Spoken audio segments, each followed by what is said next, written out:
And welcome, folks, to another edition of Steady Dropping Dimes. Always a pleasure to be with you on a weekly basis. And, I look forward to being with my guys because they're fun. I like the opportunity to fraternize. I like an opportunity to tell them when they're right. I like an opportunity to tell them when they're wrong. A lot of times, when they're wrong, they don't know it. They don't like to admit it. But why? I don't understand. Why the reaction? I don't understand the reaction. Welcome, fellas. How are you? How you doing this afternoon, Daniel? How you doing this afternoon? I'm doing good. Daniel, you know what? Let me take this opportunity, Daniel Horton, because you know what? You said earlier in the season, you said, Sam, maybe you should pump the brakes on all of the Danny Wolf is a first round pick talk. You remember that? Mm-hmm. I remember that. You said it's a bit premature. Maybe we should let some games in the conference be played first before that commentary takes hold. So let me say here and now that while all that commentary was going on, not just from me and talking heads and even college coaches, Daniel Hort was saying pump the brakes. It's too soon for that. So let me commend you, my brother, that you were saying it was too soon for that kind of talk. And he's in a tough place right now with the way things are going. Now, that doesn't mean that things aren't going to flip for him here, and we hope that things turn around for him in the not too distant future. So we never speak in definitive terms when it comes to like sports and athletics, especially guys who are talented, right? They can always change the narrative. They can always put in the work to get better. So I never like to speak in, and even though he's had his moments, I still don't like to speak in definitives, right? But I will say, Sam, if you watch our podcast I do with Chris, I'm a little closer to the first round talk than I was previously, just by analyzing the film more and watching a little more in depth. He does some good things, but I'm still not quite to the superlatives that were thrown around early. Okay. Devin Gardner, how you doing, my guy? You doing all right over there? Yeah, I'm doing great. You was going through this soliloquy of people being wrong, and so I felt so out of the loop because I have no idea what that feels like. I was so out of the loop, and I feel like, well, are they going to do this show without me? Because he is talking about something that I am not familiar with. But it's good to see you. I'm glad I'm in. I thought I was out. I was just going to go hit the little boop. I thought I was out, is all I'm saying. Hey, man, the Devin Gardner fans were out strong last week. And for some reason, they just thought that because you were talking loud and you were talking in the definitive terms, that I was just going to say, Devin's just right. They just don't know me, Devin. They just don't know me. They don't know that you're so comfortable being wrong. Even when you know you're wrong, you will stand on that hill. That's not true. They don't know that about you, but now they do. They don't know that my eyes tell me something, and then when I hear, I trust you. I love and I trust you, but I don't believe you indiscriminately. I don't think that you are infallible. I think that you can be wrong on occasion. On occasion is crazy. That's tough. On occasion. Can I say something real quick, Sam? Because at some point we're gonna revisit our conversation from last week. And you think you got like the ace in the hole, and you do not. Oh, I do. I want to be clear what the argument was. The argument was because he threw an interception trying to throw a curl, an open curl, by the way. Because he threw an interception trying to throw an open curl does not mean he was pressing. It was that he threw a bad throw, right? That was my argument, my original argument. Just so we're clear when we get to, because then you brought in Tom Brady and stuff, and I love Tom, and Tom is like 7 Super Bowls, all these different things. And you know what? I was against like the whole just side with Tom, but you know what? I've changed my tune. We should side with Tom. So we'll talk about that. Oh, yeah. And then somebody came in the comments and they said, "You doing all this talk and you don't bring in Al Borges. You know, you do all this film breakdown. Why don't you bring on Borges?" And we went and talked to Borges, and Borges broke down the film, and he said, "Yeah, you should have brought me on, and I would have broke down the film, and I would have told Devin he." Do we want this to be a good show or a boring show of Borges? What are we talking about? He said I would have told Devin he was wrong. Very, very Borges can say whatever he wants. I will beat Borges up. So I don't know. I don't understand. Like I feel like you think I might be a little weary or like a little scared of Borges. No. I will punch Borges in the middle of his face. No. The middle. Like right in the middle. You know you get hit in that middle. That's that. You are crying instantly. You'll be crying so profusely that there's no way he would even be able to comment further. So anyway, folks, these shows are always fun, but they would not be possible without our great sponsors. And as you know, when the new year started, we brought on a new sponsor, and one that we are very, very excited about. You may have heard us talk about the Ann Arbor Sports Commission, a division of Destination Ann Arbor, who we've partnered with for a long time now. We've had some great projects with Destination Ann Arbor. You've seen the Steady Droppin Dimes crew on the My Ann Arbor tours that we've done, right? Well, the Ann Arbor Sports Commission is dedicated to creating and hosting world-class sporting events that provide opportunities for athletes and make a positive impact in this community. And it's a full-service sports commission. They produce elite sporting events, and they develop long-term partnerships throughout the industry and community through exceptional service. You've heard me talk about it. You've heard Sean Duval talk about it. We're going to be out at his event with Golden Limo tomorrow. We're going to be bringing you, the rebroadcast of that event here on the channel in the coming weeks. So they do a lot of great work in the community. I'm going to be bringing a lot of great events here to the community, but better than us talking about it, we thought it'd be a good idea to bring, someone from the commission itself, right? Because, rather than have, us talk about what they do, better to have them talk about what they do.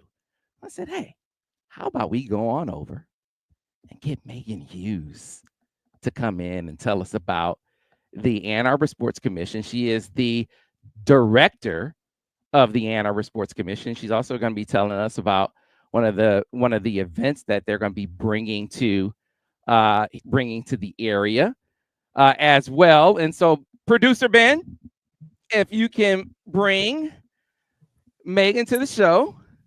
So, Meaghan, how are you?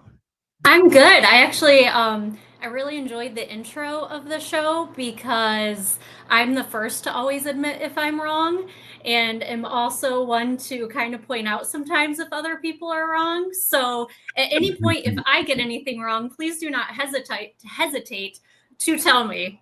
That's so nice. Sam, stop. That is so nice that you are that kind of, because I'm that kind of person. I just want to tell you a quick story. At one point in the previous weeks, I said something and I was very confident about it because I am a very confident person, but I turned out to be wrong, right? And so the next time I came on the show, I came on bended knee. I gave like a great apology of like, I'm sorry to everyone because I'm just so right all the time. And I just feel like I'm letting people down when I'm wrong. And when I'm wrong, I'd like to admit that I'm wrong. I'm a person that likes to get it right. Similar to you, I like to get it right rather than just be right. Now, the person above your head, if you can look up, could you look up for 1 second? Just look up. Him. He is committed to being wrong. Committed. And he doesn't even belong in this 4-box because he is not like us. There's a whole song about it. They not like us. Well, he not like us. He is trying to impress you right now. I like it. The more talking you guys do and the less I have to do, the better. Digress. I just want you to know who you're Really dealing trying to with impress you down right there. Fine with being wrong, and it has been right quite frequently. And Sam had to apologize to him at the beginning of the show for it. Me, obviously, have already talked about that. But can we look up Daniel? Can you look over at him? Can we all look? No. What direction are you looking at? What direction is that? That's not the right direction. He over here for me. And he does not do anything right. He's committed to being wrong. He cares nothing about the truth. Okay. At any rate, so Meaghan Hughes, the director of the Ann Arbor Sports Commission. And so I gave my description of what you guys do at the Ann Arbor Sports Commission. For folks who aren't familiar with your function, with your purpose, with your mission statement, can you tell the listeners and the viewers what it is you guys do here in the community, and what some of the events that you brought to the community are? Yeah, first of all, you did a great job. So thank you for that great intro. I think you made my life a little easier. So thank you. We overall, in a nutshell, try to bring events, sporting events and meetings to Washtenaw County. Bring these athletes, the parents, the attendees to eat in our restaurants, shop in our shops, spend money. Bring money to Washtenaw County. See the great things and assets we have here. I hear... My kids are 8 and 10. They're not in the travel sports world. They unfortunately have my athletic capability. I ran track and cross country because they will take anybody. So a little bit of background on me.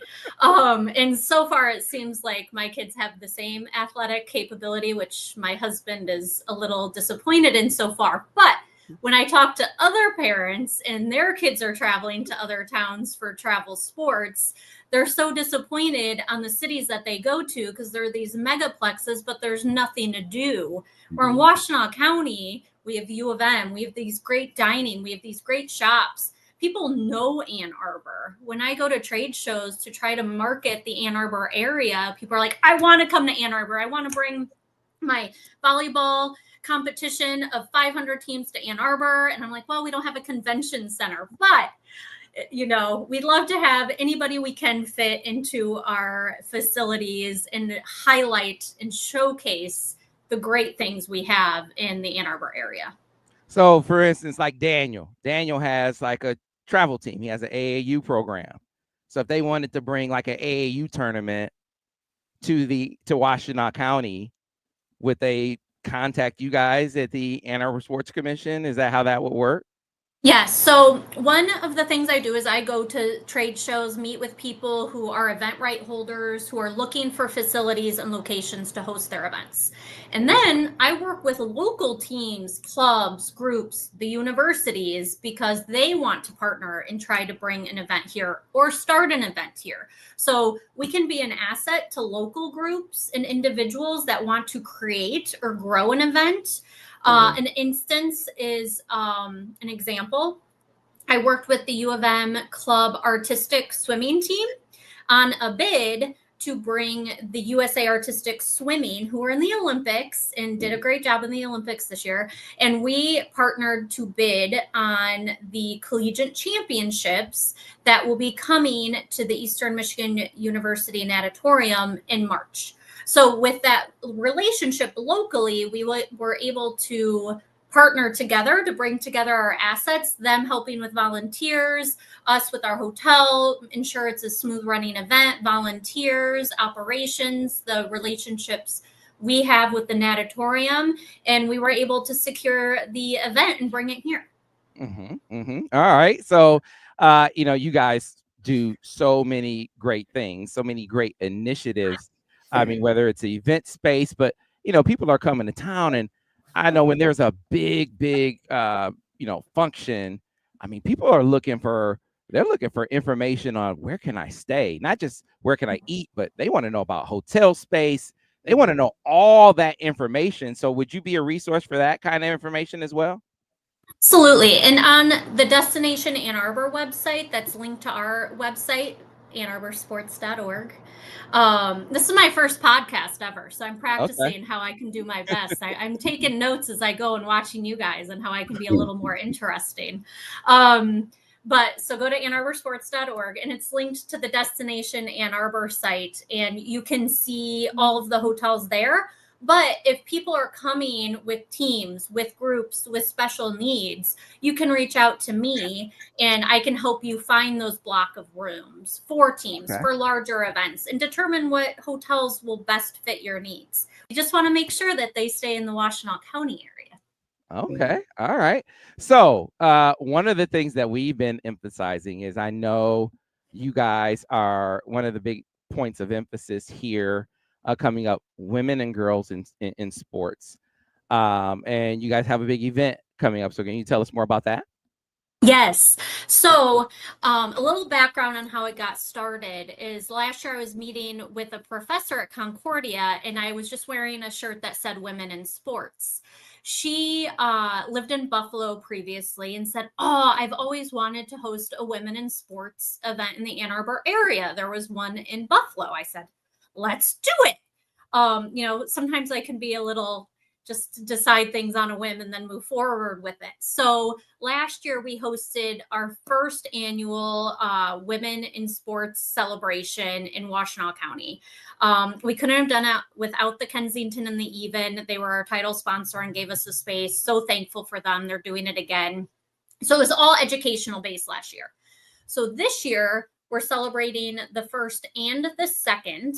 The national holiday is next Wednesday. So we always try to have it around a weekend around the national holiday. This year, we're excited that we have been able to extend the event to benefit more age groups. Mm-hmm. So Saturday, we are partnering with Eastern Michigan University with a pregame clinic where Eastern's coaches and athletes will be having younger kids be able to come to learn new sports that maybe they have not known about before and learn. Following that, they can attend the women's basketball game. They can do free throws after the basketball game and then meet with those female athletes to talk to them, get autographs, get photos. So that's day one, which will be really exciting. Day two, we have some education going on that will be really beneficial towards coaches and athletes and parents. And that will be Sunday from 1 to 3 at the Kensington. And the two topics being focused are nutrition and then mental health. So I've been able to have Zooms with both of the panelists and for both sessions. And even last year, I learned so much. You can never stop learning. You think you're older and know enough about nutrition and health. And there were some things last year I took away that I was really surprised that I did not know. A little ashamed, maybe. And then following that, we're partnering with the U of M women's hockey team with Jenna, the coach, who's amazing. She's been in the news a lot. She was a part of our event last year and one of our speakers. So really thankful for Jenna and her participation. And we're giving tickets to the U of M women's hockey game. We're following that. Everybody can meet the women's hockey team and get autographs. So we're really excited about the growth of the event and the added opportunities that we've been able to create this year. Okay, so I have a question. Oh, yeah. I heard you speak about a girls and women in sports t-shirt or crew neck or hoodie, something. Where do we go to get that? Because I want that. So I got it off of Etsy. That. I got it from Etsy. I will send Sam the link afterwards for this t-shirt that you should go buy. And that is a great note. And I will need to wear that on our next podcast. See? So you know what? I wish we had it because we would put it up so the people could have it here on the on the episode right now. We would throw it in the chat so people could grab it. Well, I need to contact this Etsy person and tell her to give me a part of her sales then. Right. I feel like there's a partnership brewing there somewhere. Right. Because I'm just telling you, if I would have saw you with that shirt on, I would have definitely asked you. So, but we can do this. Well, maybe we need to partner with Underground Printing, your other sponsor that you have, and get them to create one. There you go. But what we can do is give folks the site where they can go find out more information about this event. So if they want more information about the Saturday, all the happenings on Saturday and Sunday, and we see the QR code, we see the scan that they can do. But where can they go to find out more information about what's going to be going on at the 2nd annual Washtenaw County Girl and Women in Sports Celebration? Mouthful, isn't it? I didn't know how to make it any shorter. If you just go to AnnArborSports.org and scroll down, there's a hyperlink right there. That will be the easiest way for me to describe it to you. As you just said, it's a mouthful. So I would go about that way. And you can also register on site. Yeah, I don't want to let you go without you. I know this is the main focus, the here and now, what's on the immediate horizon, but what are some other events that we can look forward to that are on the horizon beyond this coming weekend? Yeah, and the future and the coming opportunities that we get to join you. I know Eric with U of M Adaptive Sports will be joining me on our next conversation, and he will be highlighting the U of M Adaptive Sports wheelchair basketball game at Chrysler against Michigan State. So mark your calendar. That will be in February, but we'll be meeting with him. But other events our office are directly involved in the very near future is the NAIA Cheer and Dance Championships. That will be in March, and that will be held at the George Gervin Game Above Center. And then we are also hosting that same weekend the USA Artistic Swimming Collegiate Championships, also at Eastern. We're hosting NAIA Women's Golf Championships, and then I'm really excited to talk about, and we'll get more in depth in probably one of our main sessions coming up, is Row Fest, a 9-day event where we are working with US Rowing and hosting a great event for youth and masters in July. Outstanding. All right, Meaghan, very, very exciting. And, at least one of these events, when we get Daniel up, because I know Daniel is not in the state of Michigan, but one of these weeks we're still trying to fix that. Sorry, Meaghan. Yeah, one of these weeks when we actually have Daniel in Michigan, we'll get the Droppin Dimes crew up to one of your Ann Arbor Sports Commission events as well, and we'll have the Droppin Dimes crew up as I love that. One of your events, so we're looking forward to that. So especially if you want basketball event. Yeah. So Meaghan, if you absolutely want us to, we can leave Sam at home. So just at any time, just request that. We'll leave Sam and just, you can go through me and Daniel, and we'll, Ben will, we'll all, we could just say it. You say the word. Right. No, seriously, I'm affiliated with, I coach actually 2 AU organizations, one in Dallas, out of Dallas, Texas, one out of Atlanta, Georgia, and we travel all over the country to play. And we're actually trying to look for opportunities to come to Michigan to play. So if you guys ever want to partner and set up a huge event for youth basketball, youth sports in the area, I've been around it my whole life, and I pretty much know how this goes. So I would love to partner with you guys and bring something to the Ann Arbor area. Yeah, let's connect after this. Yes, ma'am. There we go. See, that's how we do on Droppin Dimes. So Meaghan, it's been an outstanding beginning to the Ann Arbor Sports Commission presence on Steady Droppin Dimes, and looking forward to you coming on next time. Thanks, guys. Enjoy the rest of your day. All right, thanks a lot. It's Meaghan Hughes, the director over at the Ann Arbor Sports Commission. So we appreciate her coming on, one of our great sponsors here on Steady Droppin Dimes. With that, I want to switch gears and talk about the news of the day, fellas, and that is the NCAA. I mean, I guess it's the news of the day because it's kind of old news. It's old news in that the notice of allegations was sent out to Michigan, last summer? Last summer. Notice of allegations about the sign stealing. Which was actually the allegation was actually levied before early in the 2023 season. So this is how long we've been talking about this. 2 years ago was when it actually broke, that Michigan allegedly had this nefarious sign stealing campaign that was spearheaded by Connor Stallions, right? And it was described by Ross Dellinger as the most elaborate sign stealing scheme in the history of college football.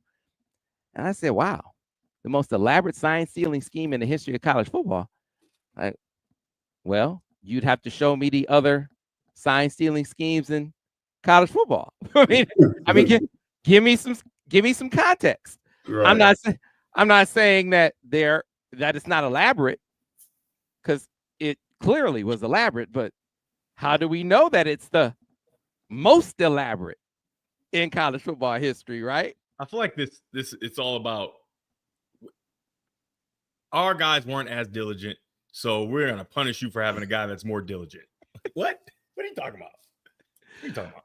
But how do we know he was more diligent? Because see, here's the thing. Because we don't have the other examples. Yeah. I mean, because here's what we do know. He was trading signs with other dudes like him. Yeah. Like, it's a network of dudes. A network. Like him. And as far as we can tell, like, Michigan had one of him. So Buckeyes other schools had like 2 dudes like him. And they still couldn't get it done. And it's like, come on, man. Like, let's really lay out how common a practice what he was doing is. And don't let these coaches who were getting their asses kicked let you believe that this was something other than them getting their asses kicked. Let you believe that this was something other than that. Like, all these dudes in the Big Ten especially, come on, man, this was an excuse. Because when it came out that Michigan had the size to, they beat up all the best teams in the Big Ten after the sign stealing was found out. And they couldn't use the sign stealer guy anymore. So it was no excuse at that point. Now what? What are we talking about? So to your point, Devin, it's like, because his methodology was maybe more effective than yours, you got a problem? Because maybe Michigan started to do what you're doing? Because what it sounds like to me is Michigan wasn't doing it at all before Connor Stallions. Then they start doing it. Now we got a problem. That's what it sounds like, Devin. You know, what's confusing to me is, because when you watch, let's just say that first game against Ohio State when Michigan won, they just physically dominated them, right? Physical domination. And I'm looking like, man, this is crazy. Herbert needs a raise, because they are physically they look SEC versus like ACC, right? ACC's good, but you know, it's levels to everything, right? And then, you know, you vividly remember clips of like Aiden Hutchinson talking crazy to the tackle before the play. I'm about to knock you on your butt. I mean, I don't know what he was saying. Maybe he was saying something like that. I'm gonna attack you. I don't know. I don't know how he talks junk. And then just running over him as if he's not even there. That has nothing to, come on, man. That has nothing to do with science. And then I just get in my head, I think about, well, in a down year with a quarterback who will not throw for 100 yards in the game, they beat you again. Yeah. What? How can you continuously pound the table? The signs is the only reason. They beat you with a bad roster. That roster that needed signs to beat everybody, they're all professionals and good ones, like good professionals. And it's just like, I really can't understand, but I don't think that, I think it's much to do about nothing in my opinion.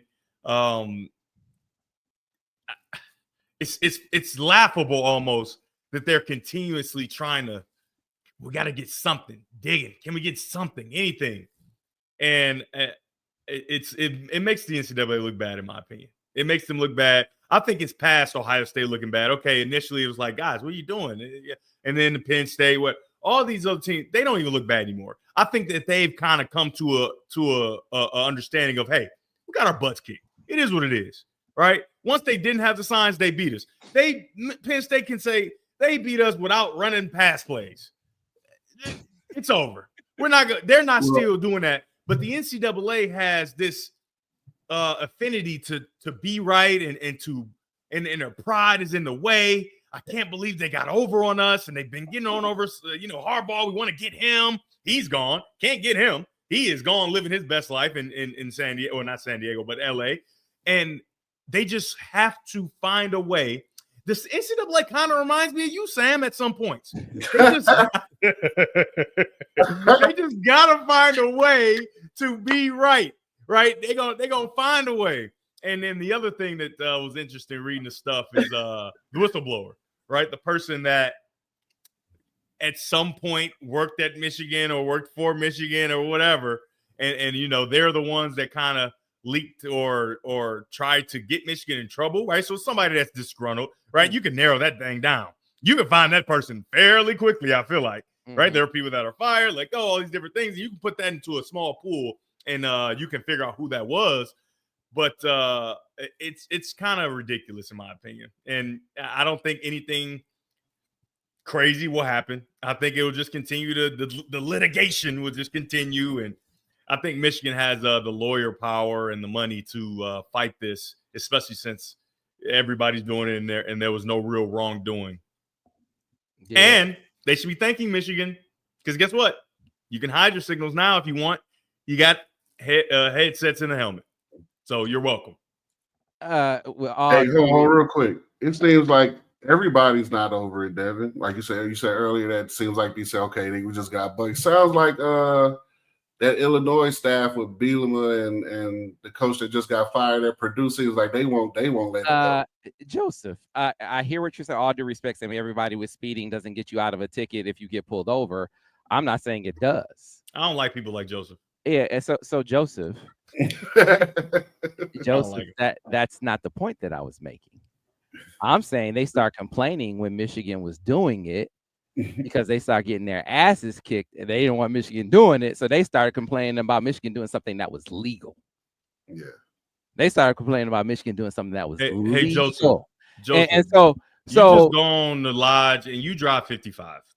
So if you unpack what Michigan said in their response to the notice of allegations, their contention is what the NCAA is screaming from the rooftops about was largely legal. The majority of it was largely legal. And that's the point. Like, okay, you're talking about his family members going to games. There's nothing illegal about that. Nope. Nothing illegal about that.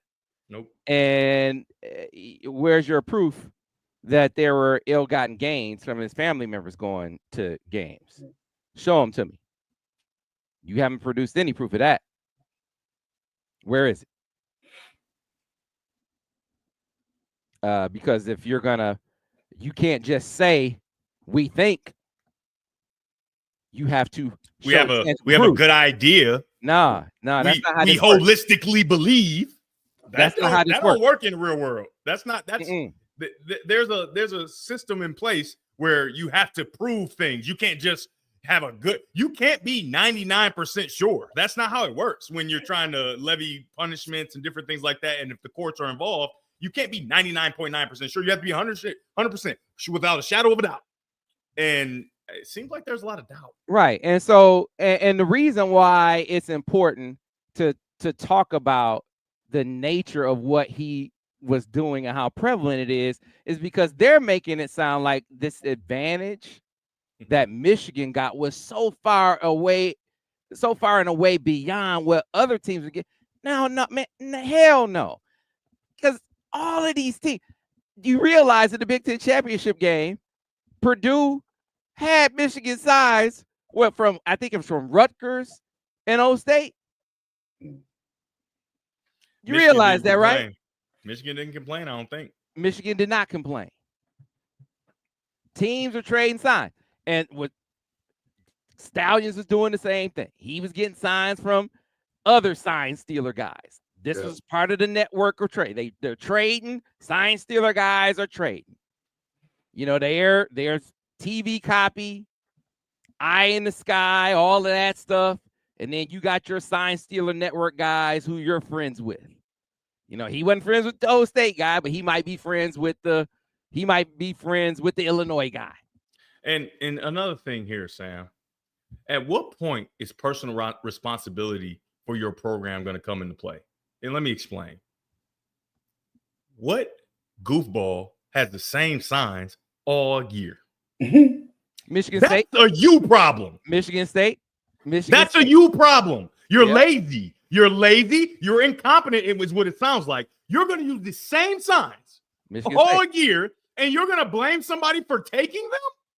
Yeah. That's a you problem. In the NFL, even when coaches are up in the booth sometimes, when you see them call plays, what do, Sam? Mm-hmm. Because why are we leaving it up to chance? We don't know what's happening. So we're going to make sure that we don't, let's go ahead and just, and obviously there shouldn't be a way. I mean, somebody might have an elaborate scheme in the NFL, whatever, when you're calling plays to read your lips and do all this. And if you allow them to, I think that's a you problem. I think that's on you. Why would I vividly remember with Al Borges, we never had the same signals, ever. We had so many signal meetings because we knew that it was a possibility that other teams would steal your signs because you put them out there in the public. They're public. We're public information. Everybody can see them. It's 110, sometimes more at the big house. If you're playing a game there, everybody can see your signals. Everybody has their phone out. I don't see how you can punish someone for taking something that was given. You gave those out because you kept them the same the entire year. That's a you problem.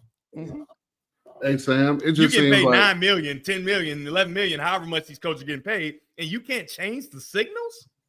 Yeah, and if it was a big deal, if it was a huge deal, the coaches thought it was a problem, they would have went to the NFL version a long time ago when the NFL thought it was probably, hey, man. But listen, they kept voting against it because they're lazy.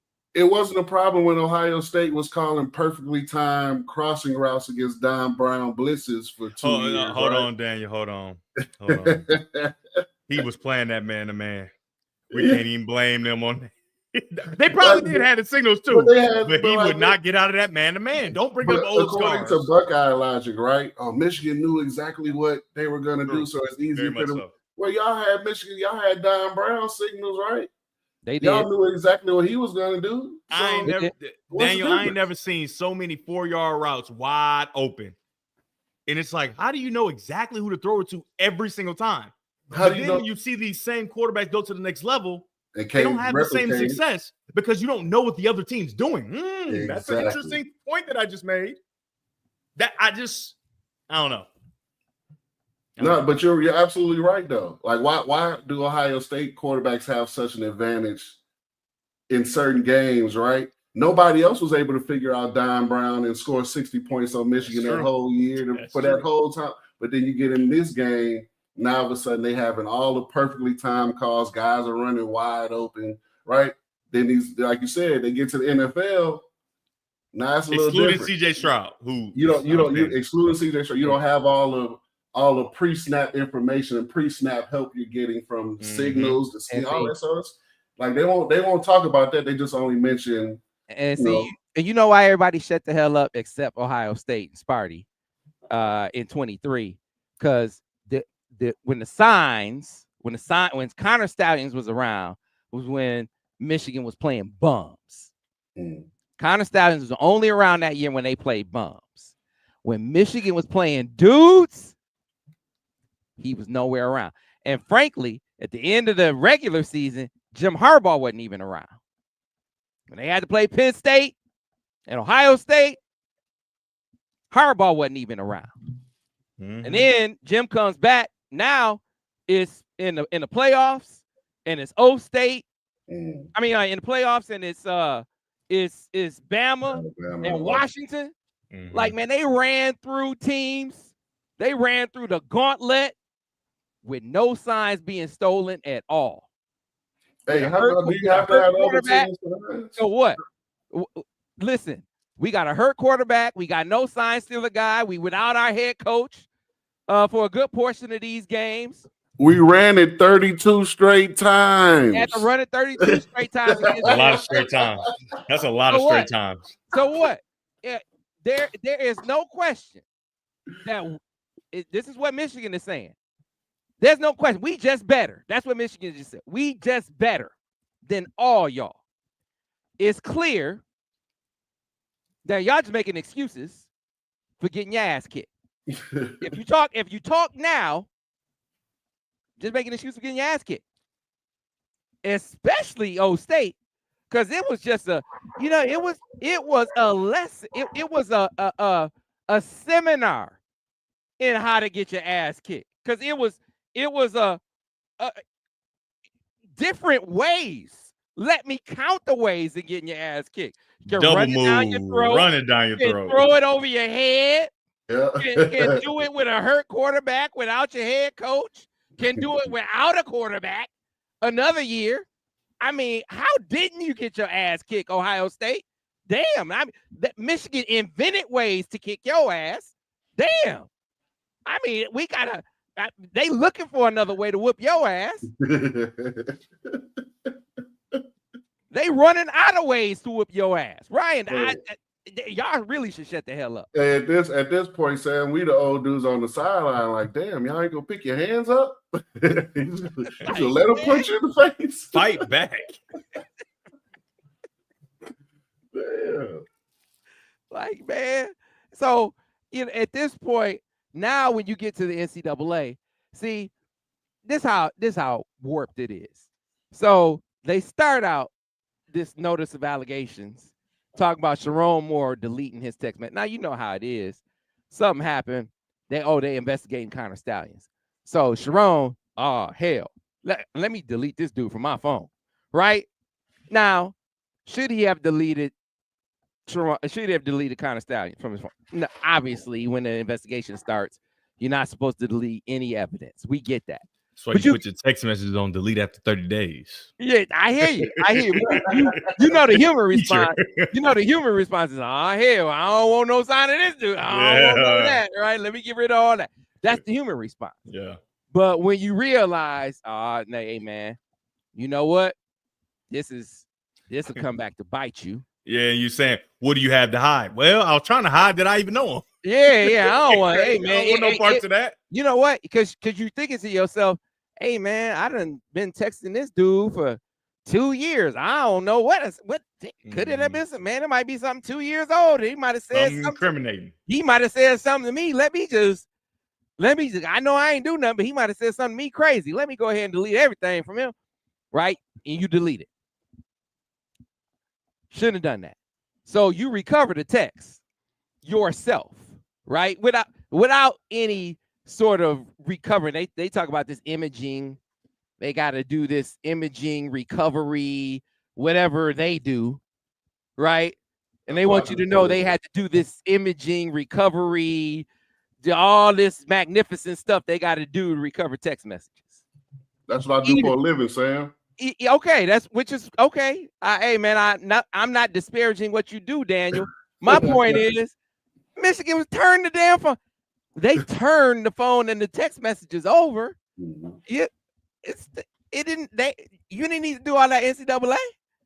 You ain't need to do all that. What it sounds like to me is they're wasting resources. Right. You ain't need to do all that. We turned the phone over, but they want you to know, we had to recover the messages with imaging. Right. Okay. We had to call Daniel Horton. Yeah, we had to call Daniel Horton to recover these messages. Okay. So they recovered the messages. And then when they recovered the messages, it wasn't nothing on the messages. Nothing incriminating on the messages. So they want you to know they recovered the messages that had nothing in them. So we ain't even talking about that there was nothing in the messages. We're talking about that he deleted the messages and that they had to recover them. You understand what I'm saying? That's the story. The story is that he deleted the messages and that you had to recover them. What the hell are we talking about, Devin? What? No idea. Why are we not talking about that there was nothing incriminating in these messages? Like I spoke about, it sounds like a lot to do about nothing. Yeah. Yeah, they're committed. They are committed to being right. And I guess I understand it because I have some pride, right? But I just don't let, my pride get too far in the way where I just look crazy. I can't do it.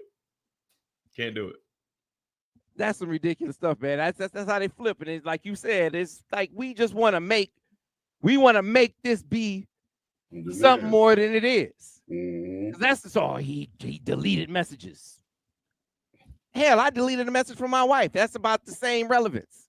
Man, I get a lot of like, because I order a lot of stuff. I get a lot of, hey, haven't seen you in a while. Come on back. And I delete them messages all the time as soon as I see it. Hey, me and my high school buddies have some wild text message chains. I'll be like, oh yeah, I better delete this. My wife see this. I better delete it. Like, hey man, what we talking about? Hey, let's acknowledge some of our super chatters.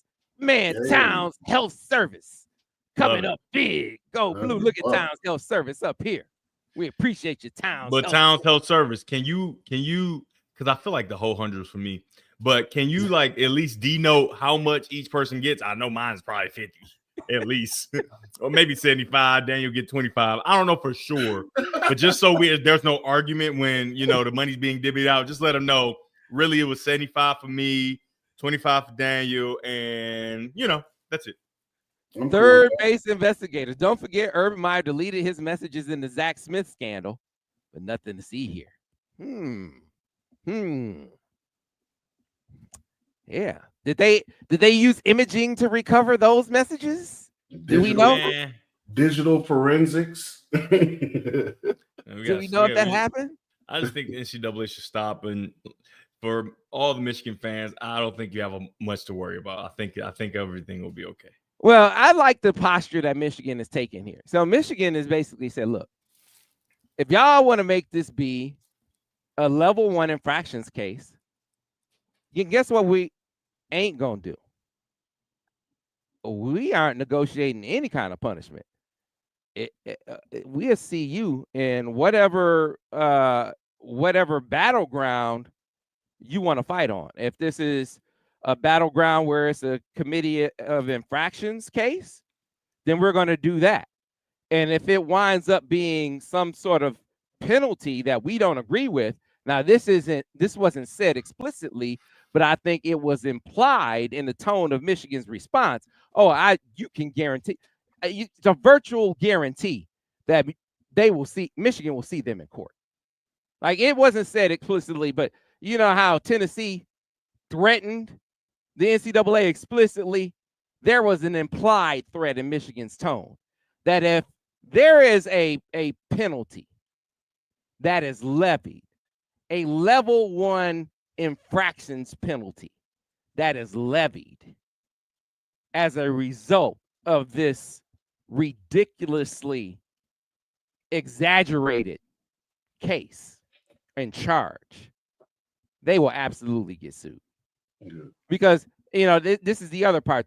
And they used up all the money they had uncovering text messages. Ain't got nothing in them after they was already given. And this part I didn't know. So this tipster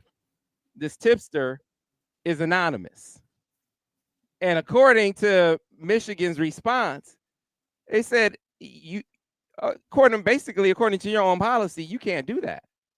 You cannot charge with information whose source has not been revealed. And that source is like, I'm not revealing nothing because I ain't never gonna get another job. Yeah. So unless that source is ready to reveal him or herself, then and not working college football again. Then what are we talking about? And so Michigan has requested a hearing before the hearing in front of the infractions committee to deal with this tipster information and not to reveal the tips to the public, but at least reveal it to Michigan, because I think that's relevant information because if you're Michigan, you want to know who the tipster is so you can analyze. I think you want to know who the tipster is so you can analyze the tipster's motives. Yes. Disgruntled ex-employee. Yeah. Yep. You want to know the tipster's motives, who might be influencing the tipster. I mean, might the tipster be in cahoots with someone? You know, you never know. You never know. You know, I wish, to be honest, Sam, I wish, like, just going through this reminds me of the scandal that Michigan basketball went through right before I got to campus, right? I wish we would have fought, like, reading this, the Michigan's response to these allegations, I wish they would have responded that way during that situation. I know the situation is a little bit different, but they should have fought this hard for back then as well. So I'm glad. It's good to see that there's a change in tactics and a change in mentality in the administration. Like, we're not just gonna take it from you guys anymore. Yeah, and then remember those articles? I think it was one in the Wall Street Journal talking about you had other institutions and investigators from other institutions and other coaches calling the Big Ten or other institutions, not coaches, other institutions calling the Big Ten. And maybe was this tipster working with? You never know. You want to investigate all of that. You want to know all of that. You want to look into all of that if you're Michigan. So, yeah, let's get to the bottom of who this tipster is. Mm-hmm. That's relevant information. And if you don't want to reveal that, then do we even have a case according to your own policy? Sam, I'm going to be honest. I think I know who the tipster was. I think it was Sam. Oh, my God. Insider trading. Insider trading. I'm telling you, he's been doing it since early in the season. I'm telling you. You backfired on him. Insider trading. Damn well. That's like the most least clever diss that you could come up with. That's not even a good one. Hey man, and they ain't even paying me. They ain't even paying me for it'd be a scam if I was giving them false information. I've been giving them true information. Damn, they say you snitching in the chat. 2 straps. Yeah, like, come on, man. We knew 2 Straps was a snitch ever since he put that second strap on. He been getting different kind of money ever since he been wearing his 2 straps nowadays. He's a snitch. I'm telling you, that's how he be getting all his info. He be snitching. Did Stringer Bell snitch in the wire? Didn't he snitch?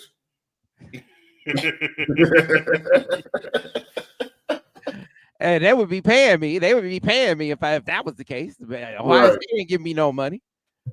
They should at least be paying that me. We know of. Okay. They ain't giving me a dime. Ryan, they ain't paid me no bread. And Ryan, they wouldn't want to see you coming at all. The other piece, before we move on, Michigan. Oh, wait, before you go, because we mentioned Ryan Day. You know you got people trolling this man in public, right? That ain't me. I saw that though. You know you got, you got people. You didn't see that? You know you got people trolling this man in public. I didn't have nobody trolling it. What happened?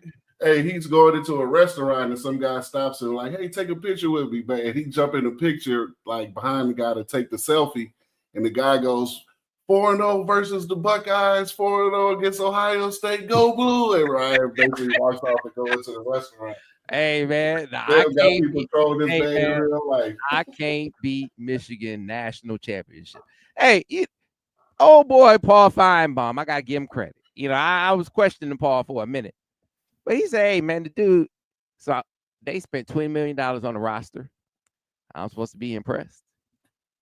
I'm really supposed to be impressed with that. I'm giving them credit for running through the rest of college football.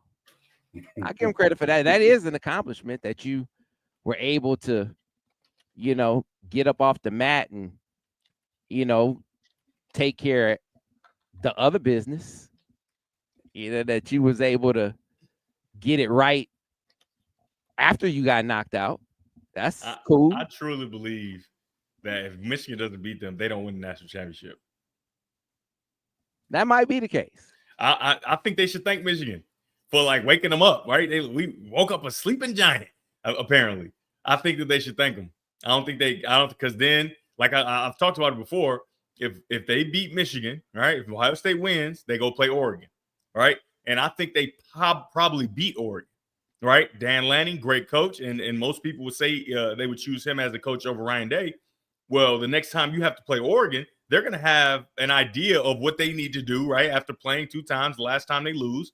And I don't think you beat Oregon again, right? So playing a team 3 times is a little different than playing them a second time, where the second time you had their number from jump. And I just think they should at least send over a few dollars to Droppin Dimes. So, I mean, you know what I mean? Because as we know, Monday morning quarterback Droppin Dimes, we are a decent percentage of this, success that happens on the football field, as you know. So I just feel like it all comes back to us, man. You're welcome. Hey, man, I give them credit for going out and buying the right players. They went out and bought the right players. I get it, because you could easily buy the wrong players. So they got that part right. Mm-hmm. There's something to be said for that. State. So congratulations for staying alive after Michigan knocked you out with no quarterback. You want to know what's crazy? An accomplishment. Yeah, that was a harder kudos than you telling Devin he was right. Man, that was terrible. But you know what's crazy though? Will Howard got fired to a national championship. He lost his job at his school, essentially, and went and won a national championship. He's going to be able to walk around forever as a national championship winning quarterback. That's awesome for him. Hey, man, so Bay Area Buckeye, Tripped what? up the stairs. Hey, so check it out. So you couldn't beat a 5-loss Michigan team. All you did was not be able to beat the worst Michigan team in years. No Jim Harbaugh, no first round picks. Other way, playing on offense. None of them were around. And still couldn't get it done on your home field. I mean, I didn't think that was possible. So I guess that's an accomplishment. Like I said. Hey, Bay Area Buckeye is one of the guys that was, man, they're not going to let Michigan play in the national championship. The hammer's coming. The hammer's coming. And then the hammer just keep getting kicked down the road, I guess. I mean, I don't know. Bay Area Buckeye, listen, he's trying to cope. He won a national championship this year. He won a national championship everybody but Michigan. That's what the championship said. It doesn't feel right. It doesn't feel good. Hey, he doesn't feel good about it. The logic isn't strong with those guys, so I wouldn't even engage. Guys, stop with this. He doesn't feel good about it. He knows that they lost to Michigan in their national championship year. There's a video that Michigan, that Fox did, where they asked a bunch of Buckeye fans, "What would you rather have?" Think about that. What would you rather have? Where are you right now? Hold on, Sam. They asked a bunch of fans that got up at 6 o'clock in the morning to go stand outside in the cold, so they're real fans. Yeah. They said, "What would you rather have? Beat Michigan every year or win a national championship?" Yeah. And they said, "Beat Michigan every year, hands down." Yeah. You won the national championship, and you here. You here. Bring your players next time, man. We need you here. Think about that. Think about that. How relevant is what you did? How relevant is that championship? How relevant is that loss to Michigan? Think about that. Because you here right now trying to convince us that how relevant you think that championship is. Wait, Bay Area Buckeye said, "Do you have a Michigan degree? Your IQ is you here. What? You here talking about? I believe all of us have. We all have, but we want to know where your degree came from. Because if it came from Ohio State, we're kind of looking at you crazy. You go to Ohio State. You here trying to give us a lecture on the relevance of Ohio State. And I'm telling you, there is a lesson in that. All right, let's stop spending so much time with this guy. Yeah, all right. Yeah, we Come off on, the man. Buckeyes. We off the Buckeyes. What we got going I'm on? I'm just trying to tell you that the reason why you trying to convince us is so relevant is because you know it's not. You know it means less because your team can't beat Michigan. And he gave a sweet shout out to Michigan having a Michigan degree. I like it. Your coach can't beat Michigan. Your team can't beat Michigan. No matter what happens, no matter what they did, bought the team, bought coaches, changed all the coaches. No matter what he did, still couldn't beat Michigan. Me and Connor on the same page. Me and Connor are on the same page. The conference should thank us. I mean, it is what it is, man. All that still couldn't beat Michigan. They said they want Connor on the show, fam. They in the chat saying they want Connor on the show. All right. Connor might be too expensive for us, though. All right. He getting that money. Oh, listen, Michigan in a roundabout. I don't think this was the intent of the. This was not the intent of the response to the notice of allegations, but they actually wound up. Of course, they defended Sherrone. Of course, they defended Jim Harbaugh. They wound up defending Connor Stallions too, because they said, "Listen." They were kind of saying, we're not really trying to defend Connor Stallions, but he used TV copy. He used his network of sign stealer guys. They were trading signs. You know, this dude, he did go to one game, I think they said, and that was obviously the Michigan State game. He did send 8 guys, 8 staffers to games. Now, those are violations. They conceded. So the 9 games where there are Michigan people, so him, and then 8 staffers at games, those are violations. That's in-person scouting. You can't do that for whatever advantage you think that gives you above and beyond just regular sign stealing. That's a violation. Isn't that how scouting was done for generations? Come on, man. Daniel, preach it to the choir, man. Preach it to the choir. It's all the same. It's all the same. You're absolutely right. It is all the same. But I was doing it the hard way. I digress. Those 9 games, fine. But the other 43 with some randos at games that you think something happened, first of all, that's not a violation, NCAA. That's not a violation by according to any rule that you have anywhere. Show me the rule. And if you think it's okay, now make up a rule where you say, okay, well, I'm going to say it's a rule that him having someone there for him is a violation. Okay, let's assume that's a rule then. Okay, well, what did they do while they were at the game? Show me what they did. What did they do? You don't even have that. They watched with a more acute eye than everyone else in the stadium. That's a rule. What proof do you have of that? They wore their glasses. You don't even They wore have their that? glasses, and so their vision was a little bit better than everyone else in the stadium. And you don't even have that. They had the special glasses with the camera in them. And you don't even have that. So what are we talking about? What are we talking about? And that's why Michigan is like, man, y'all can kick rocks. And if you insist upon making an issue about this, then y'all got to fight. Y'all absolutely have a fight on your hands, because this case, don't even talk about this in the same breath that you talk about these other, like Tennessee. Like literally, that was a case on the merits. Like the NCAA had an honest case of they are giving money to players in McDonald's bags. Tangible proof. Like, we know this is the case.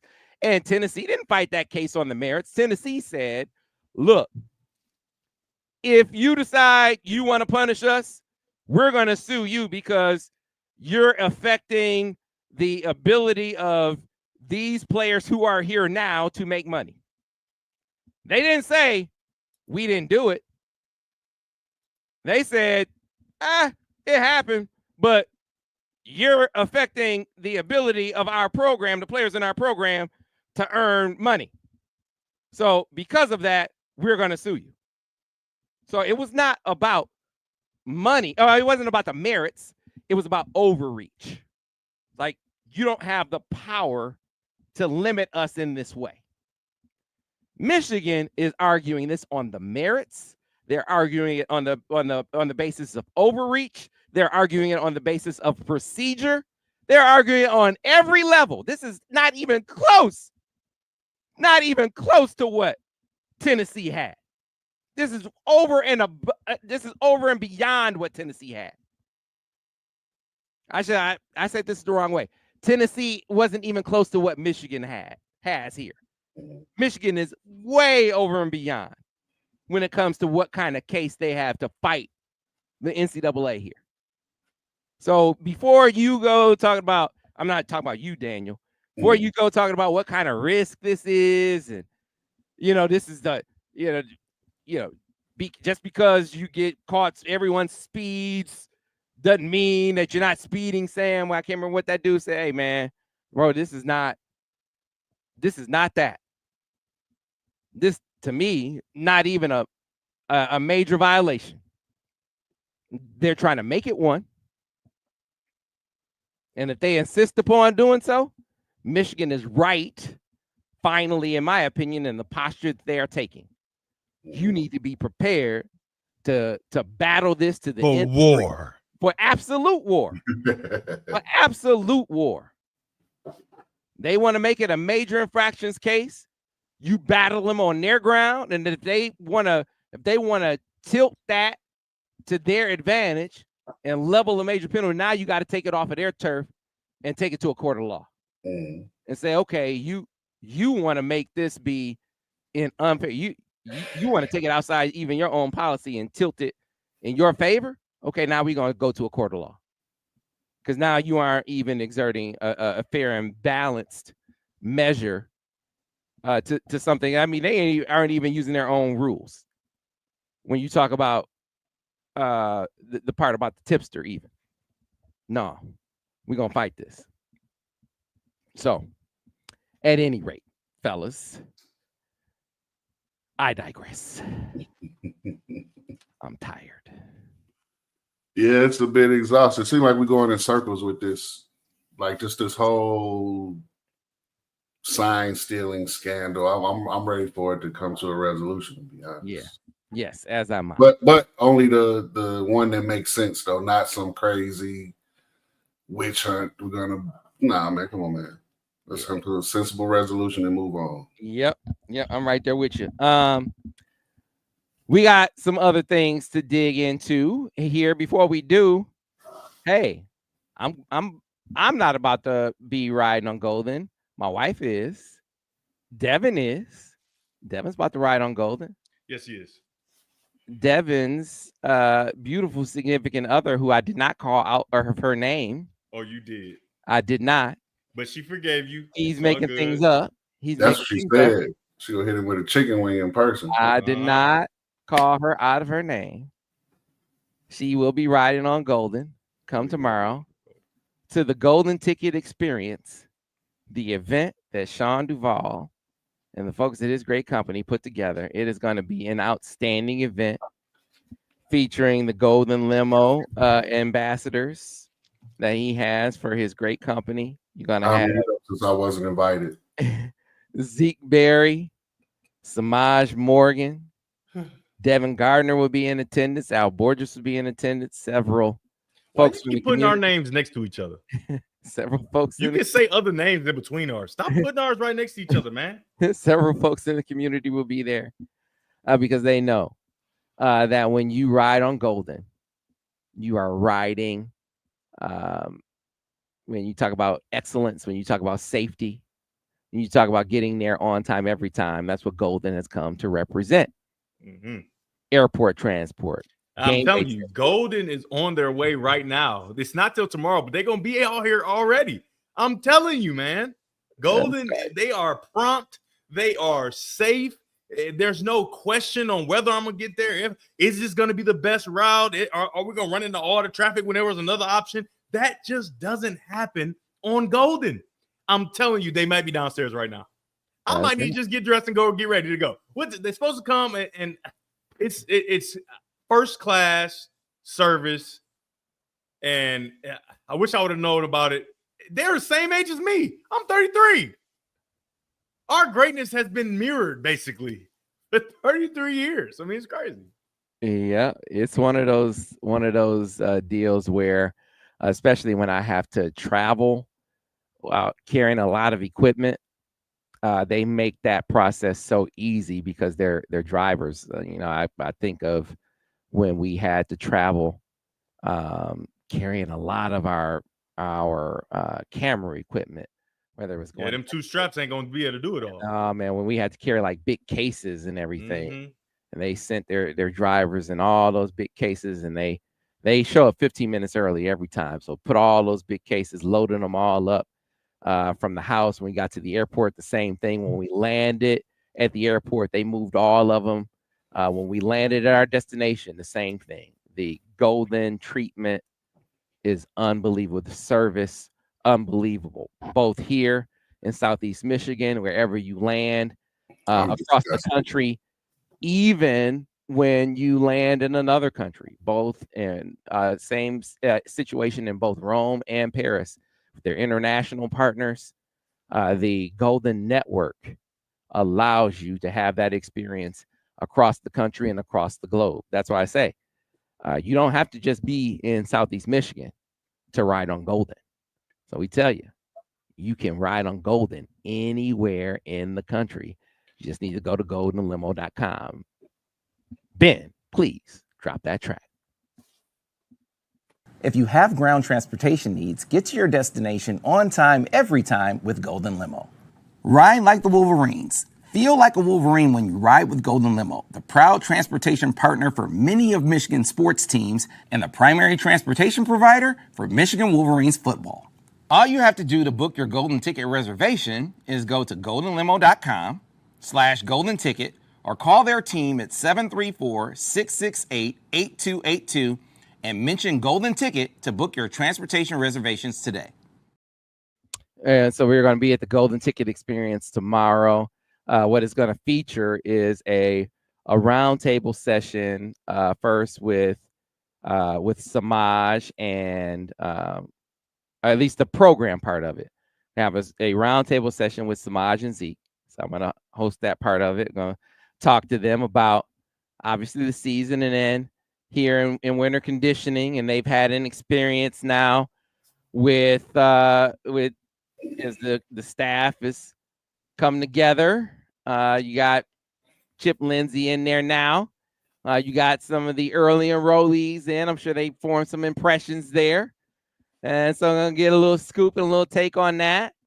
Get a little Q&A in there with those guys. So get that experience in there. And then we go from that to a session with Al Borges and Devin Gardner, a film study. And the focus of that film study is going to be the Chip Lindsey effect and what his impact on the offense will be. Because we got into an interesting discussion, Devin. When we were talking about the when Sherrone was contemplating who to hire. And you had, it really got down to Jason Candle and Chip Lindsey, right? And then you get the call from Drake May. And Drake May, you remember me talking about this. Drake May calls Sherrone up. And this was before Sherrone talked about it. This is just us talking about it on Dimes. And I said, Drake May called Sherrone, and he's like, look, he got me ready for the pros. That 1 year with him, the stats weren't as good as that year with Phil Longo, but I got way more prepared for the pros in that year with Chip than I was in that 1 year with the air raid with Phil Longo. And I said, Devin, you got to break that down for the people because people don't get it. They think, my stats weren't quite as good.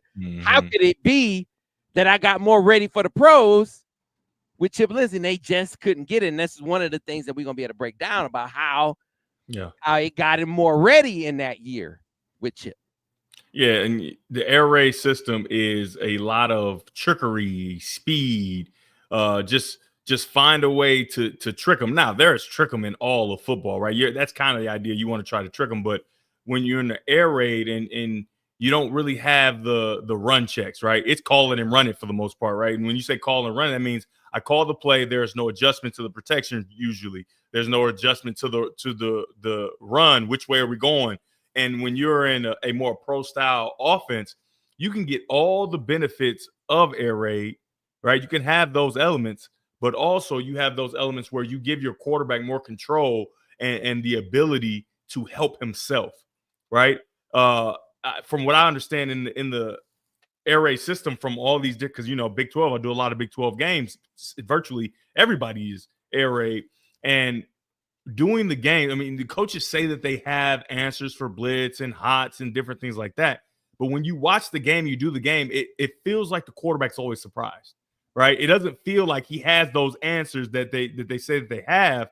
And I know for a fact in the West Coast and different pro style systems, those elements of the hot, understanding before the snap, hey, communicate with your slot receiver. Hey, listen, if he comes and he comes, if they both come, I'm going to need you to break hot. Without all those words, obviously, right? I'm pointing at these two guys, and he automatically understands no matter what my route is, maybe I might be breaking out or in, but I'm going to break hot so that I can replace the linebacker or blitzer with the throw, right, to protect yourself. And then you get into situations where if your quarterback gets really smart, you don't want to always throw hot, right? Because sometimes the distance for first down is a little longer, and you don't want to do that, right? So there's also the ability within the pro style offense to adjust the protection, right? Fix it before you even have to deal with it. Oh, we see that we have this blitz coming from this side. Not the coach telling me to do it. I have the ability to change the protection and edit the protection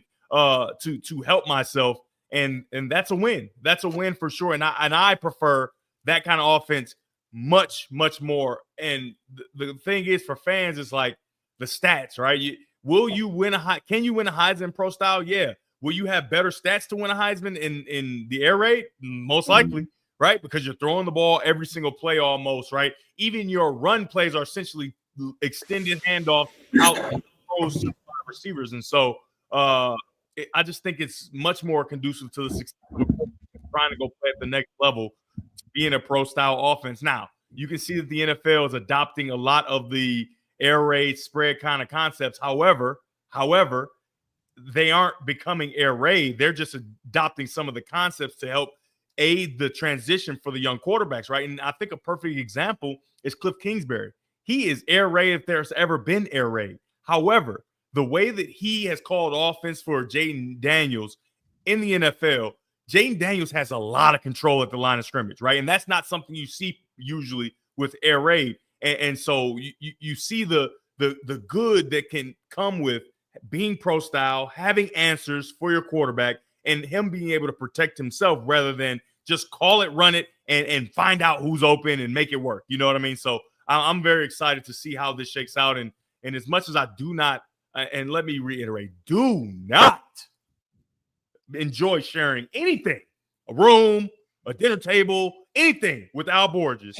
I am interested to see what things he has to show, and I'll be excited to comment on him. And though he is the complete opposite in every way of me, I'm handsome. He's not, all these things, right? I'm tall, he's short. You know what I mean? He's just the complete opposite. We do have a lot of the same ideas as far as, obviously he's my coach, as far as football and the advantages of pro style and how football should be played and the different things that Michigan can do. So that's sad. That's the real sad part about it. I do not like agreeing with him on anything. However, he does know football a little, and he does have the best kind of inside track on understanding what this new offensive coordinator's offense could look like for Michigan. Yeah, it's gonna be very, very fun to break that down, and we will be bringing that to you, not live, but after the fact. We will put that up, man. But if you would have got your golden ticket all year, you would be there. You sure would. You sure I mean, would. you said it every single week. I sure did. Multiple times. So I sure like, did. and obviously they didn't see a new coordinator on the horizon. You know, they didn't see Al Borges having such a great rapport with him so that he can. They didn't see that. But you got to trust the process. We've given you everything, and you still didn't trust it. So if you're not going to be there, you just got to wait. Got to wait and hear about it, and then see it on Dropping Dimes. Yeah, it's going to be a lot of fun. Can't wait. Sean Duvall, and first of all, I should let me just say, I mean, just a great dude, outside of having or on top of having just a great company. Dude just really gives back to the community across the board. Same guy that saw that the kids over at Ipsy High needed cleats, needed pads, needed helmets and a goalpost, needed coats and the food, and just say, man, we got to do something. And just been one of the people in the community giving to that program. Mm-hmm. Just, just a good dude. Yeah. Just a really, really, really good dude. A part of so many community organizations. Like, I don't know. It's almost, you got to find a community organization that he's not a part of. That's how. Sam, I got a text message just now, and it reads, "This is a reminder from Golden Limousine that Devin Gardner has a reservation. I'm not going to give y'all the reservation number for a sedan on Thursday, January 30th, 2025 at 7:15 p.m. Your chauffeur will meet you at Barton Hills Country Club, 7:30 in Ann Arbor." That's the ride home. It's already ready. It's in motion. I'm trying to tell you. Prompt. Professional. Yeah. Perfect. The 3 P's. Prompt, professional, and perfect. I made that up just now. Yeah, they get down. They get down. They know what they get down for sure. For sure. And by the way, we will litigate, and we will bring this to the people too. We will litigate the play. Because the people asked for it. They said, Sam, y'all went. Now one guy said, it's getting kind of toxic. It's getting so toxic. This whole thing that you did last week got so toxic with you talking about this play. I said, I don't like how toxic it got. I was like, man, you ain't never seen people argue. You never seen people argue over sports? Who said that? Did we block them? I was like, man, what are you talking about? That seems like a blockable offense. I'm sorry. That seems like you know what? I'm just gonna be quiet. Yeah, that's another T-shirt. We gotta have that T-shirt for next season. Don't get blocked. I was like, what are you talking about? It's like you never hung out at a barbershop before.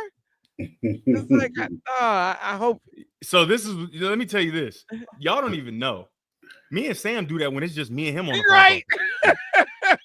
We be getting into a fight all the time. Wait, y'all like, don't know. It's honestly not for y'all. Y'all just privy to what we do when it's just me and him. And Daniel don't even be there. We argued on it. We was arguing yesterday. Hey man, y'all don't know this dude called me 15 times after the game. Like literally. I kept calling him. And I said, man, I need answers. I was like, you better leave me alone, man. Leave me alone. He said, not now. And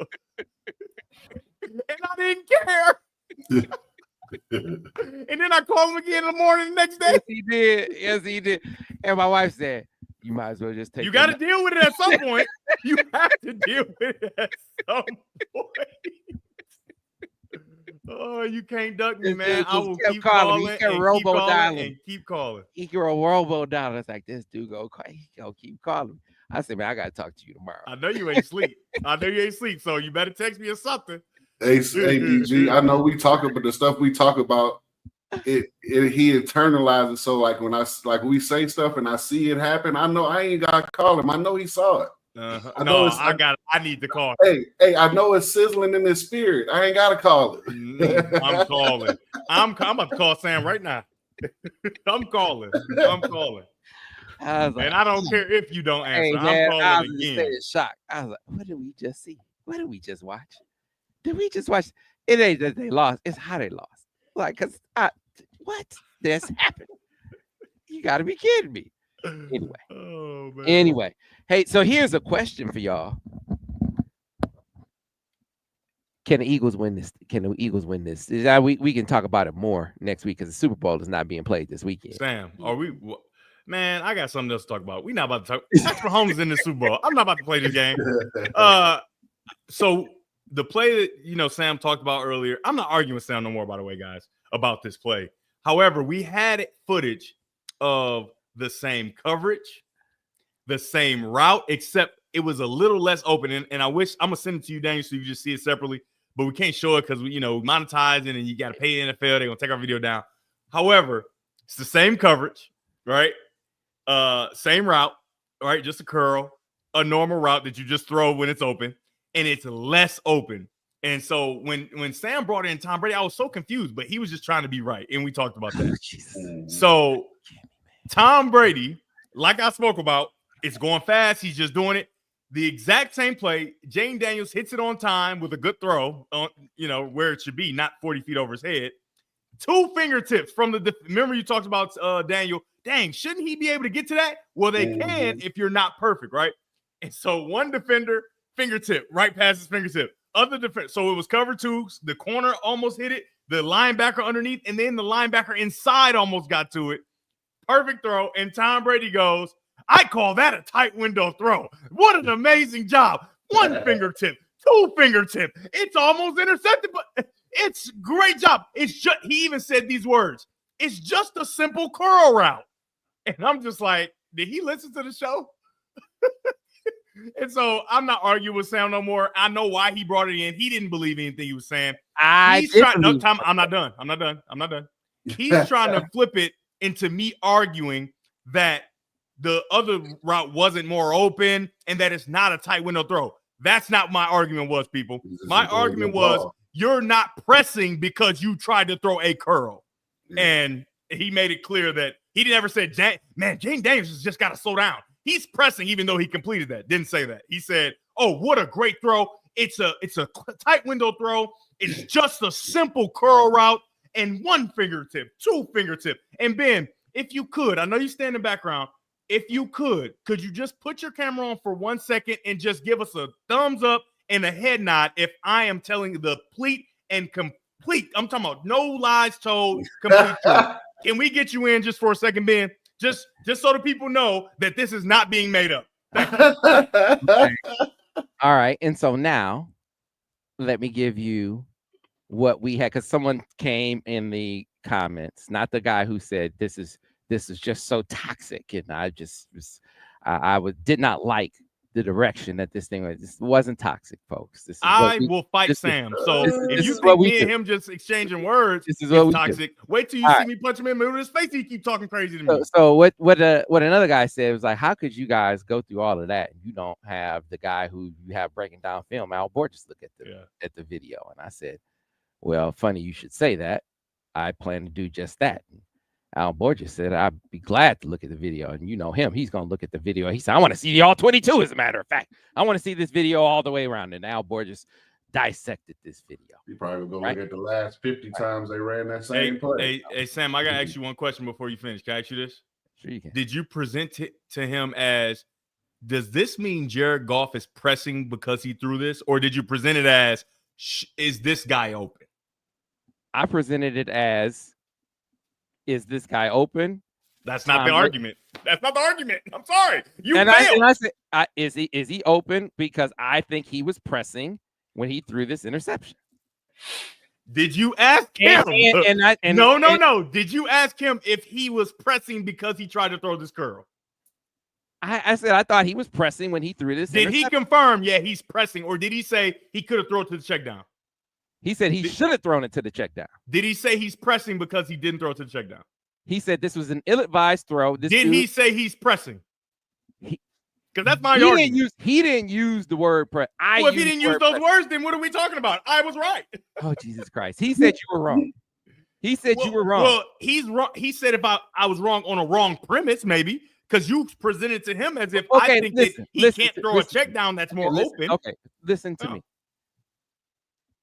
His point is there is no circumstance that ball should have been thrown to the curl. Okay? There's no circumstance. Well, Tom Brady thinks otherwise when it's a different quarterback. Tom Brady thinks well, otherwise with the rookie there's no quarterback. circumstance that Jared Goff should have thrown that ball to the curl, is what he said. What was that? He said this 2nd and 14. Cover 2. 2nd and 14. Same exact coverage Jane Daniels threw it into. He said, I'm looking at this coverage with you got your man over the top. You got a man underneath. The reason why he sailed this ball is he sees the man underneath drifting, the defender underneath drifting, and that's what made him sail the throw. He said, now to me, he didn't use the word pressing. He said he sees this defender there, and the defender is what made him sail the ball. This is what Borges said. Okay. So he didn't use the word pressing. He said he sees seeing the defender there is not a synonym for pressing. So you're wrong. And that's what I said. Okay, I said he didn't use the word pressing. I'm just saying. I'm just making sure you understand what I'm saying right here. He said he sees the defender there, and the defender makes him sail the ball high. Okay. I'm saying he wants to get that ball there. He's trying to make a play. So I'm gonna make this. I'm gonna get that ball there. I'm gonna make this throw. We're not gonna let you change the argument, Samuel. I'm not changing the argument because you said because Meaghan Robinson went out first, second play of the game that Goff was pressing. That was the original argument. I'm still on that. I'm gonna make. You're wrong because Borges didn't say he was pressing. He said he made a bad decision. Yes, it's a bad decision. Jared Goff never made a bad decision before. Christ. Can I finish? No. Because it's 2-on-1, and we jump you. I don't want to hear it. I'm not changing my argument. Y'all trying to change my argument. I am not. Daniel don't have a dog in this fight. I know. Daniel's just looking at the evidence and seeing what's happening. Because you're changing my argument. It's the same argument. Why am I trying to make this difficult throw? Robinson is out the game. I got to score every time. We trying to get down the field. There's 5 minutes left in the half. We need to score right here. So I'm going to try to make this throw down the field when I got a dude who is wide open. He is wide open. I've never played quarterback before, but if I'm thinking that while I'm making the throw, exactly. I don't. That's probably why he missed the throw because he was thinking that. I don't know if good quarterbacks think. So Sam, I want to ask you this.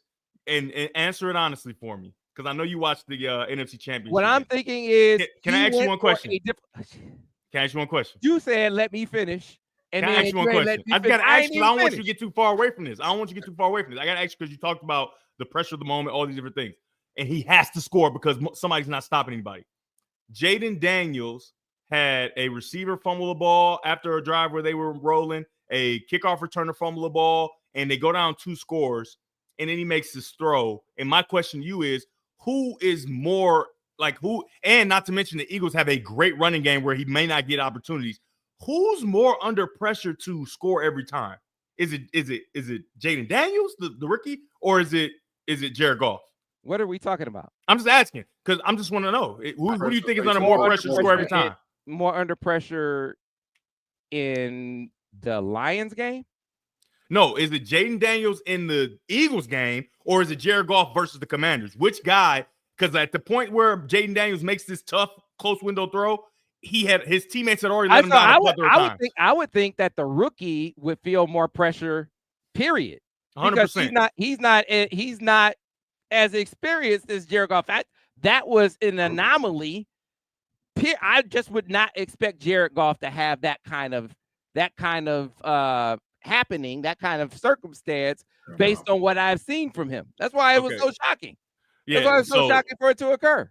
So I'd never seen him press before. You never seen him press? I'd never seen him not with the Lions. I'd never seen him press before. That's why I was so shocked. So if you had, how many games have you played with the Lions? Many.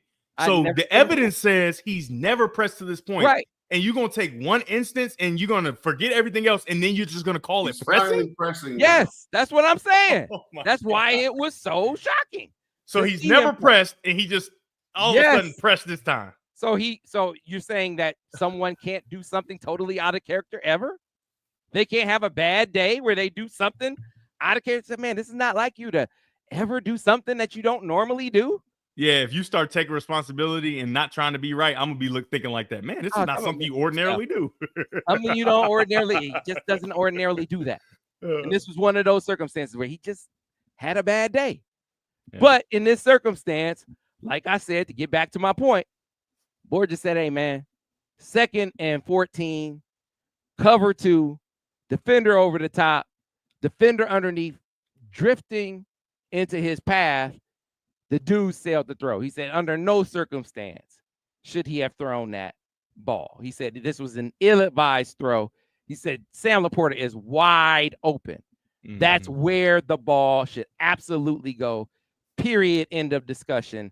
There is no question about it. What I want you to stop saying, and if Borges said this, can't trust you because, whatever. But what I want you or Borges to stop saying is that the cover 2 part, because you can throw a curl in the cover 2 every day of the week. Because we didn't watch it because we can't, because we don't have to pay. We don't want to have to pay the NFL. We watched a rookie do it. I've done it.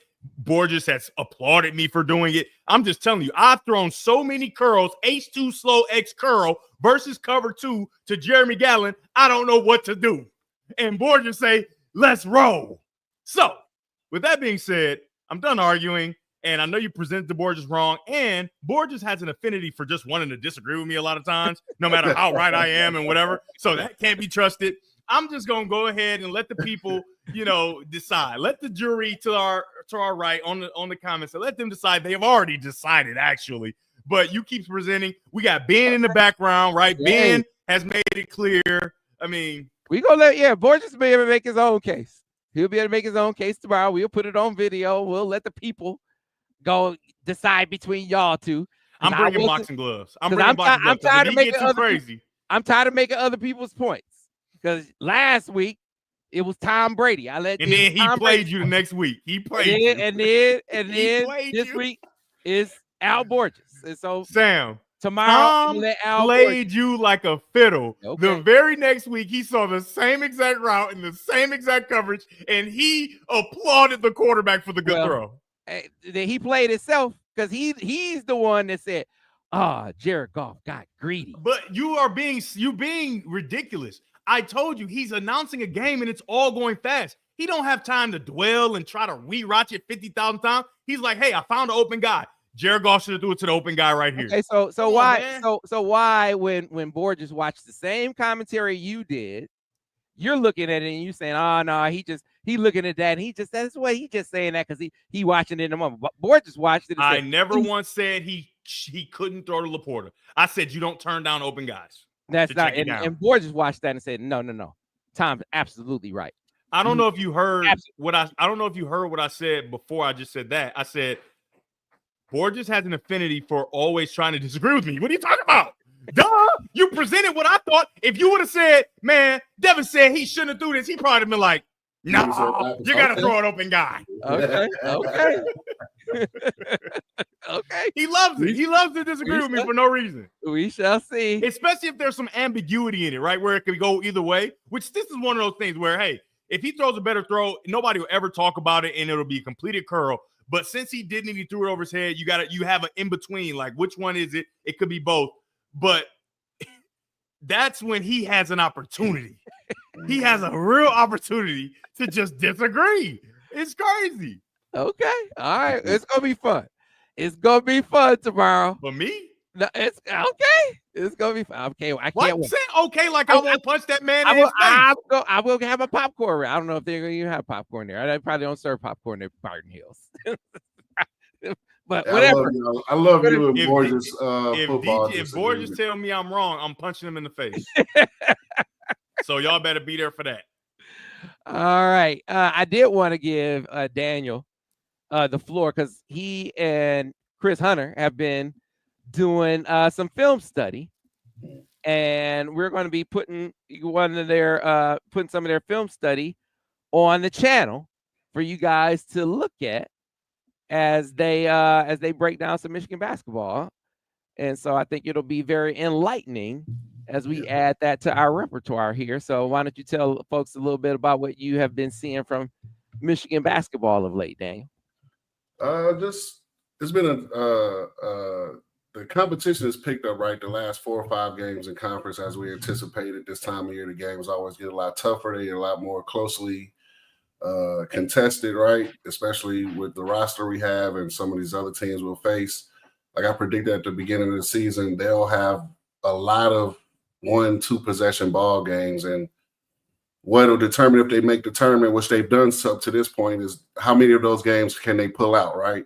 And they've been kind of up and down lately. They've won a lot of them for the most part leading up to this stretch, but just they're going to have to clean up some things going into this home stretch of the season, have a tough finish to the season. Some really good teams, and then some teams that are not as good but really talented individually, like Rutgers and Indiana. So they're going to have to come out and clean up some of the turnovers, clean up some of the defensive lapses that they have in ball screen coverage and guarding the ball from the perimeter at times. And they did some of that Friday. They did some of that Monday against Penn State. That was a good bounce back, grind out win against a team that's also trying to find their identity and establish their footprint in this conference as well, right? From Penn State is looking for that one signature win. I think they've had a lot of close 1-2 possession losses up to this point, and Michigan was able to avoid giving them that, right, and pull it out and win thanks to the heroics of Trey Donaldson. So I think they did some really good things that they can build on. They cut the turnovers down. I think a part of that is being more deliberate in what they did on offense, right? You didn't see as much up and down as you normally see, and I think that'll serve them well moving forward. But like I said, they still have some things they need to clean up moving forward. You know, it's something that we kind of mentioned before. It just feels like, or I said, it felt like there were going to be some moments in this season where they were going to have to be more conventional in their approach on the offensive end of the floor, where they say, all right, you know, and Trey, and it was out of necessity down the stretch where Trey's going to have to take over. But I was talking more, and when I say be a conventional, take over and, hey, we're going to have to run some offense.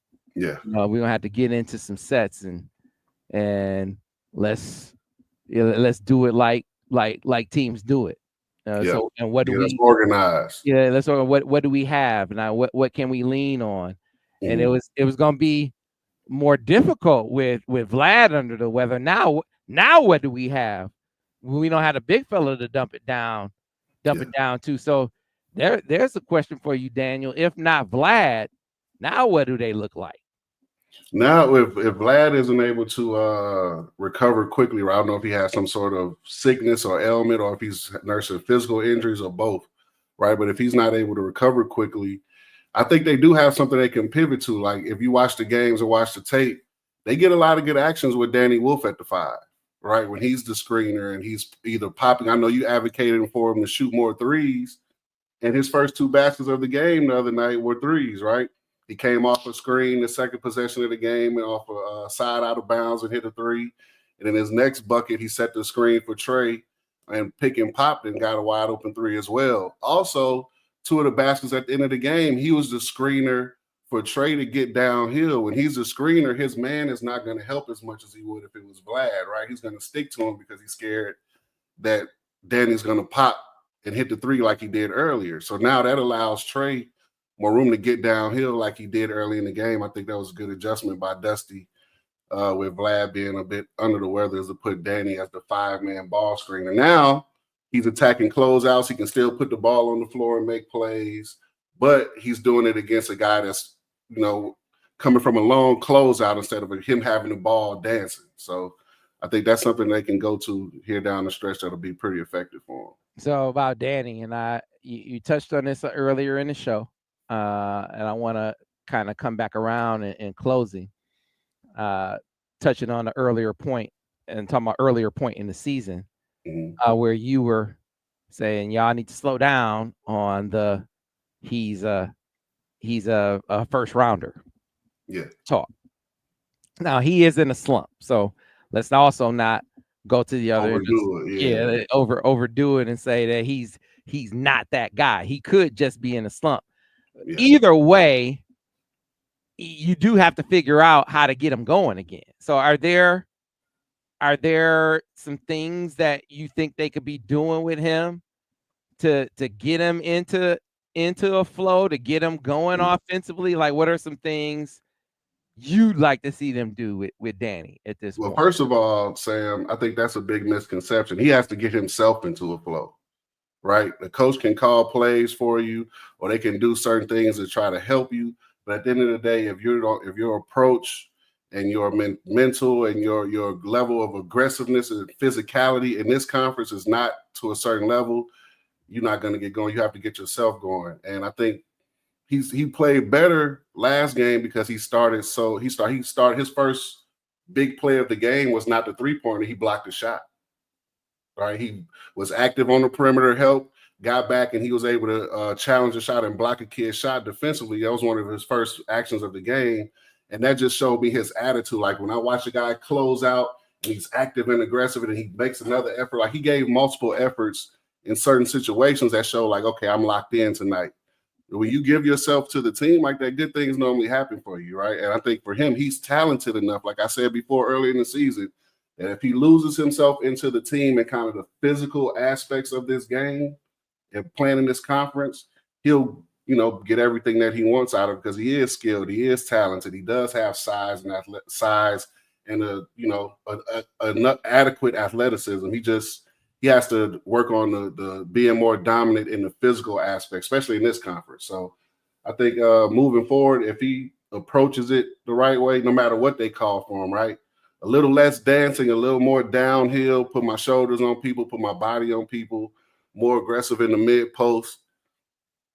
And I think we'll see Danny have some more success moving forward. But I think if he continues to want to dance and, go between his legs, behind the back, hip swivel, like guys are going to get under you in this league. So, yeah, it shall be interesting. But yeah, be on the lookout for your film study. What are you calling the show, Daniel? It's called a Big Game Podcast for now. We're still working on the name, but our content is really good. Hey, it's January. You better have a large rotation, or you won't have much left when March rolls around, right? Especially in this conference, you need to be playing about 8, 9, hopefully 10 guys. That way you can have guys fresh and ready to go once the third season starts. Because right now we're in the second season, right? Non-conference first season, Big Ten second season, postseason third season. If you want guys healthy going into that third season or third part of the season, you probably need to be playing about 8 or 9, 10 guys now, especially if you're able to do it and win. Yeah. Well, folks, we appreciate you 4,000 strong for dropping dimes. We appreciate that. And like I said, we will bring you the Golden Ticket Experience show. And so for those of you who can't be there because you didn't ride on Golden yet, we're going to take care of you anyway because we love y'all. We love y'all because y'all love dropping dimes. You show up religiously. We appreciate it about y'all. Hey, even the Buckeyes show up. That's crazy. Think about that. Think about that. You Buckeyes that showed up in here. What does that say about y'all? Just sit in that for a minute. Dwell in that for a minute. That y'all hanging out here. There's a message in that. Anyway, that's going to do it for us.